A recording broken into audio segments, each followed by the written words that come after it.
श्रीमद् देवी भागवत प्रथम स्कंद चतुर्थो अध्याय। नारद जी द्वारा व्यास जी को देवी की महिमा बताना।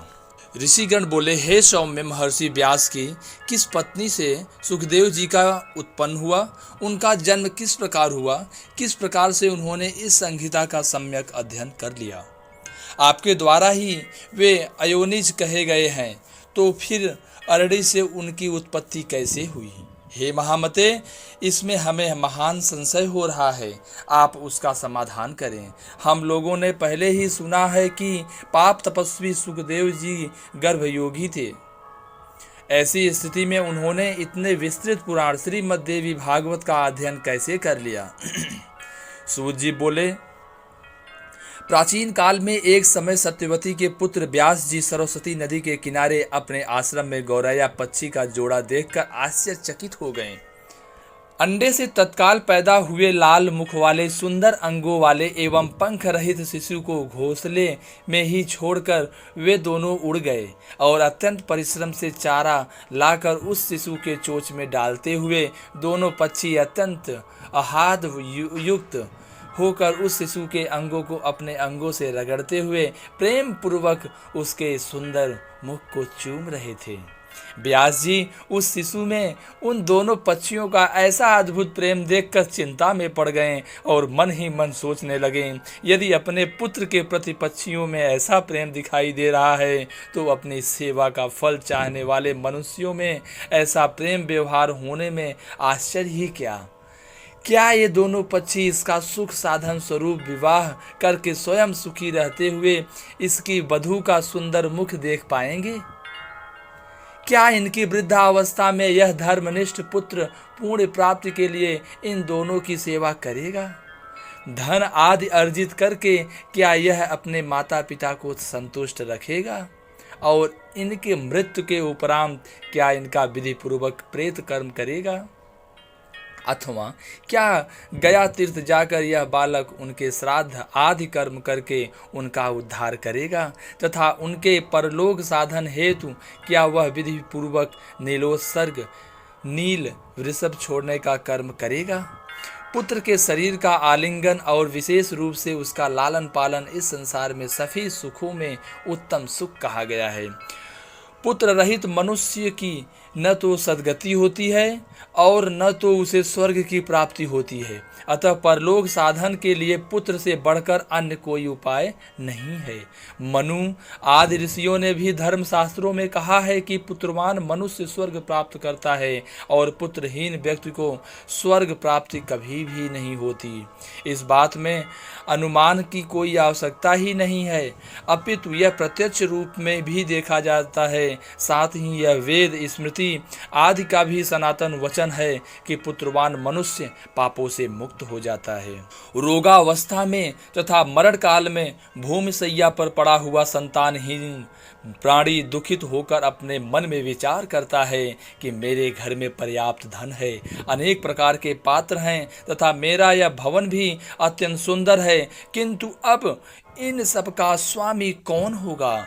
चूंकि मृत्यु काल में उस प्राणी का मन अति दुखी होकर भ्रमित होता रहता है, इसलिए उस भ्रांत मन वाले प्राणी को दुर्गति अवश्य ही होती है।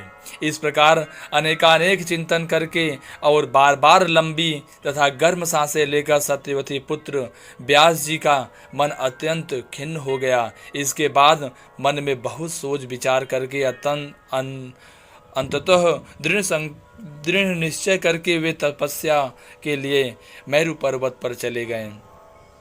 उन्होंने मन में विचार किया कि मैं विष्णु, रुद्र, इंद्र, ब्रह्मा, सूर्य, गणेश, कार्तिकेय, अग्नि एवं वरुण इन देवताओं में किस देवता की आराधना करूं जो वर प्रदान करने में उदार तथा अभिष्ट फलों को देने वाला हो।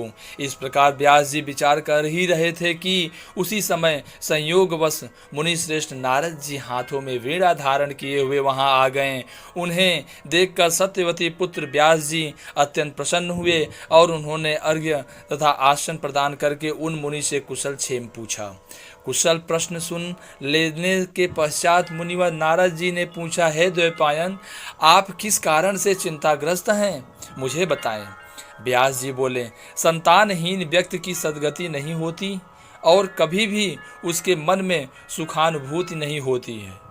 इसी बात को लेकर मैं अत्यंत दुखित हूँ और बार बार यही सोचता रहता हूँ, मैं अभिलषित फल देने वाले किस देवता अपनी तपह साधना से प्रसन्न करूं, इसी चिंता में पड़ा हुआ हूं। अब इसके समाधान हेतु आपकी शरण में हूं।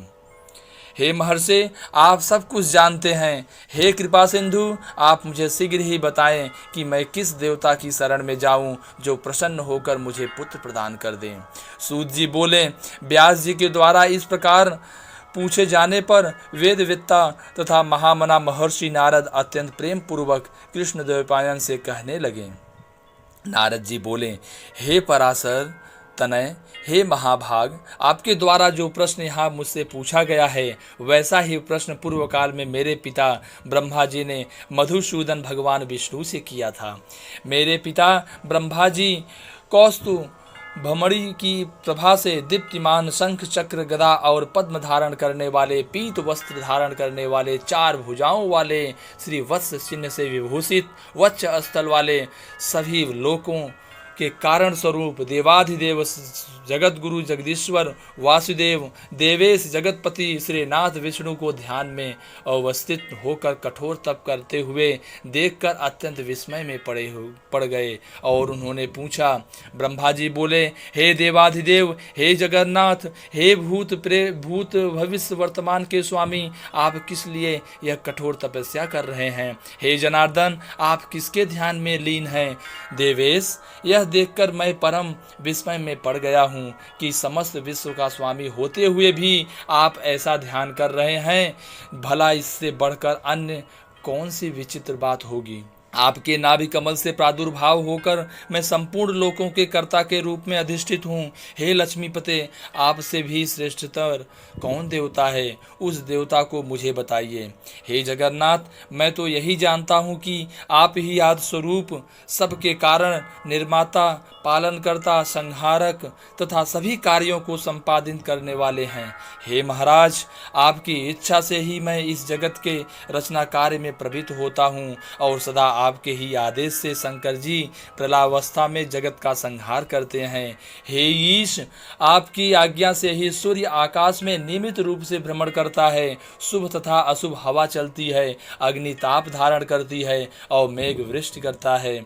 आप किस देवता का ध्यान कर रहे हैं, यह मेरी महती शंका है। मैं तो तीनों लोकों में आपसे बढ़कर अन्य किसी देवता को नहीं जानता हूँ।